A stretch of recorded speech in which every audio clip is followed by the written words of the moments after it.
Many of you in the comment sections insisted that I have no idea about World War II and I should go read, because I said that history might be manipulated to serve certain agendas that has shaped the reality of our world today. The World War II didn't end in 1945, it simply changed narratives. The Allied powers didn't just win the war, they won the right to define it. Who are the Allied powers and who are the Axis powers? Jo Allies the na, it was led by US, UK, France, China and the Soviet Union. Or jo Axis powers thi, they were primarily Germany, Italy, Japan, and then there were countries like Hungary, Bulgaria and Romania that joined the Axis powers later on. Yes, it was a war between two sides, but it was not as simple as good versus bad as it was presented in front of the world. Oversimplify करके दुनिया के सामने ये जंग present की गई थी. Like, this war is evil versus good. Allies controlled the whole story, controlled the narrative. During the war, the propaganda side became one of their greatest weapons. Posters, films, FM, radio programs, all of this portrayed Allied soldiers as heroes, fighting this epic sacred battle for humanity, for democracy. लेकिन बहुत conveniently, their colonial empires, economic motives and their political hypocrisies are conveniently left out of the frame.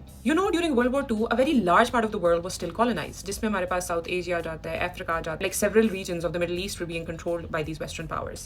While there was war, on the front line, in behind the scenes, bade powerful political decisions were being made. One of them being the Balfour Declaration, which laid the foundation of Israel. I'll talk about all of this in another reel, in another video, about how this whole entire process contributed to the New World Order, how it shaped modern global dynamics. Anyways, going back to the topic, came the dehumanization of the enemy. Germans, they were painted as monsters. जिसको इतना उन्होंने oversimplify कर दिया था ना कि they are the evil party and we are the good party. We are the angels, we are the heroes. Same tactics still exist today. For every modern war, you'll see the same tactic. पहले dehumanize करो, फिर तबाही बर्बादी मचा दो. Like how Netanyahu did in Gaza. फिर after the apparent victory, allies took complete control over the global narrative. The Nuremberg trials reinforced the idea कि जो victors हैं, they're morally untouchable. And that led to the firebombing in Dresden, Germany, or the atomic bombings in Hiroshima and Nagasaki. फिर मैं Cold War नहीं यार उस चीज के बारे में बात नहीं करती, ज्यादा शोधी हो जाऊंगी. ज्यादा लोगों को ना पता चल जाएगा कि मैं पढ़ती हूँ, कि I do read and I do have information and I do have some sort of a knowledge. मैंने बस इतनी सी बात की थी कि समझो, पैटर्न्स को समझो, दुश्मनों को काउंटर करना. बस एक और चीज मैं ऐड करना चाहूंगी इसमें. World War II के टाइम पे the total global population was 2.3 to 2.5 billion people globally. जो Jews की population थी वो 9 million थी. After World War II, claims were being made that around 6 million Jews were killed during the Holocaust. I'm not denying the Holocaust, I'm denying the numbers. क्योंकि अगर 6 million Jews को मार दिया गया था, global population में dip नहीं आया. क्यों नहीं आया dip? मैंने क्यों पूछा,